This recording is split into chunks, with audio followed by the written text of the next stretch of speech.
These overhead wires have 25,000 volts of electricity in them. If you come in contact with the 25,000 volts of electricity, that will set your body on fire. Well, from what I remember, it was an 18th birthday party from one of the guys on my football team. We were going to arrange to get a pre-drink in one of my friend's house. Alright, mate? Yeah. Yeah, I got the fake ID. Well, how about I meet you at the shops at about, say, 7:30? Yeah? Cool, right, see you later, mate. I took some beer from the fridge that was in here, so we eventually found somewhere to go. So went to the house, brilliant time, absolutely amazing in the house, sat and drank the beer, we're enjoying ourselves. Oh god. Oh, come on! Yeah. You're not even drinking, come on, get some wine. Go on. Yeah. Right. Left. There, that's it. Oh. See you later. Got to Ayr, I had half a bottle of vodka because I thought I wasn't going to get served, because actually at the time I was 17 years old. So we went to the hotel where the party was.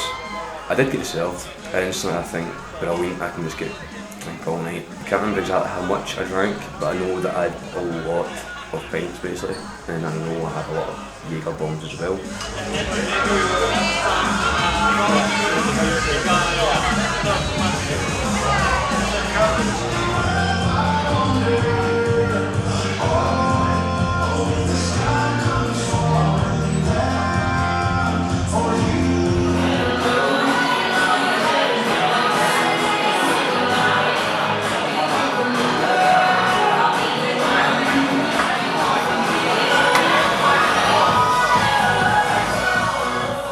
I don't recall this happening, but apparently I took a bottle of vodka out and started drinking it straight. Now, I don't remember that, but from what people witnesses have told me from the party have said that yeah, he did do it.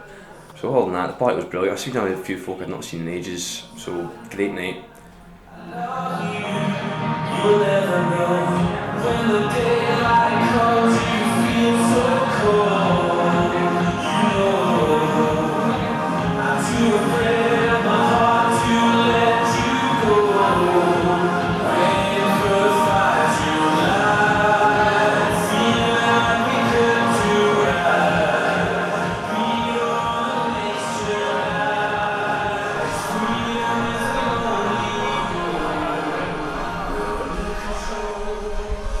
Can you pick me up, please?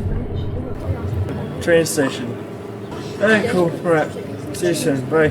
Bye.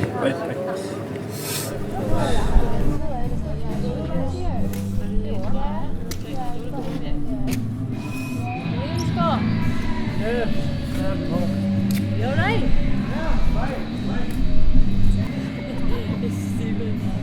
It really didn't come as any great surprise when I got a phone call just before midnight to go and pick him up. So in previous times we had always said go to the station, it's probably as safe a place as you're going to get. So at that time of night it was midnight, roads were quiet, straight run through, no Scott. So of course my first reaction was he's still at the hotel. Way back into the hotel, no Scott. So I thought must have missed him. Way back up to the station, all the time phoning him. And by this time there was a wee element of worry starting to creep in.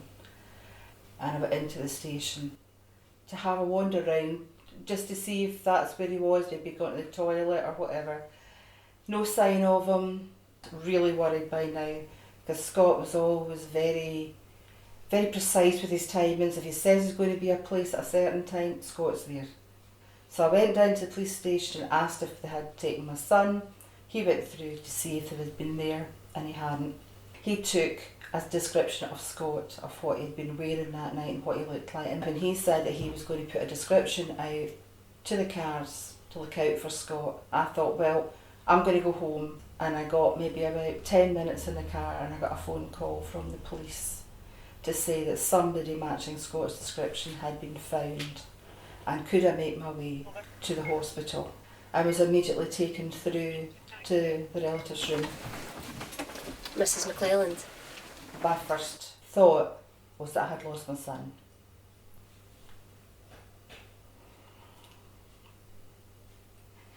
So I was looking for just something in their words that indicated that he was alive, because at that point I actually didn't care what happened to him, I just wanted him to be alive.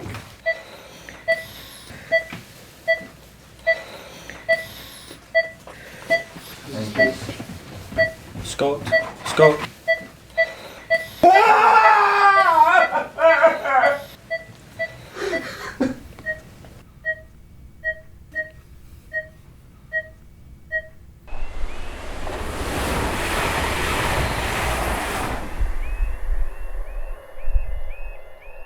Scott made the misfortune of climbing on top of a train and was electrocuted by 25,000 volts of electricity. Straight away you can see the damage to the jacket. The jacket and the t-shirt are actually fused together, such is the power of 25,000 volts of electricity. What this also shows you is what happened to Scott's body when he came in contact with the 25,000 volts of electricity. Because what would happen to Scott's body is Scott's body would go on fire. You would actually see the flames coming out of his body. Hence the reason the damage to this.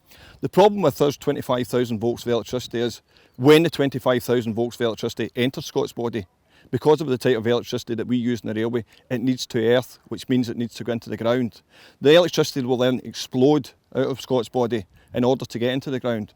What you will find in that situation is people may actually lose limbs or they'll have severe injuries due to the power of that electricity. That electricity is so powerful, it can also jump.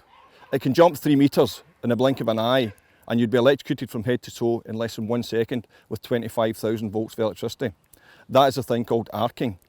Again, even if you're out with the 3 metres and you think you're perfectly safe, you're not safe. You maybe have a jacket or a rope or something like that and you're swinging it above your head. As soon as that jacket, that rope comes within 3 metres, the electricity is so powerful it will actually sense it and it will jump out and it will use that jacket or that rope to conduct 25,000 volts of electricity into you and you'll be electrocuted from head to toe in less than 1 second. Now, the first thing I would say to you about the railway is a very, very simple place with a very, very simple message. Because what the railway companies do, the railway companies put up big fences and big signs to keep you off the railway track. If you stay off the railway track, you keep yourself safe and you've absolutely nothing to worry about.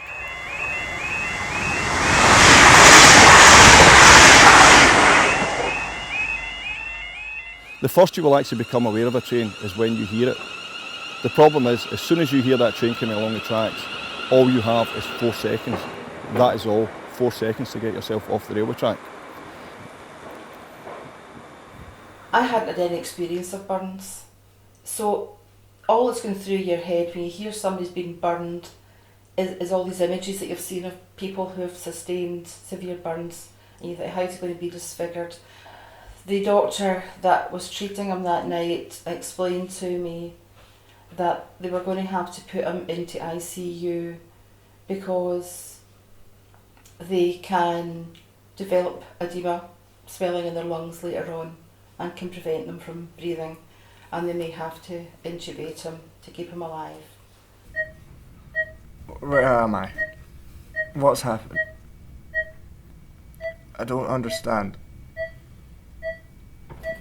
Young people coming in that have drunk to excess and are unable to look after themselves. They come in a very unfit state, and they take up more nursing and more doctor time than your average patient would. And also they may have stopped breathing even if you're at the extreme end, and that needs a dedicated nurse by their side, and that needs a doctor to try and figure out, is it only the alcohol? Or is it a head injury? Have they injured their brain? What other injuries are on board that need identified quickly and remedied quickly? And potentially you're drinking with friends that they may be great friends, and you may be abandoned. We do find that the paramedics let us know that they're searching for somebody, significant delay until they're found, perhaps wet and cold, which makes any injury worse. You're also dehydrated. You're also potentially facing any number of injuries that you don't even recall how they happened.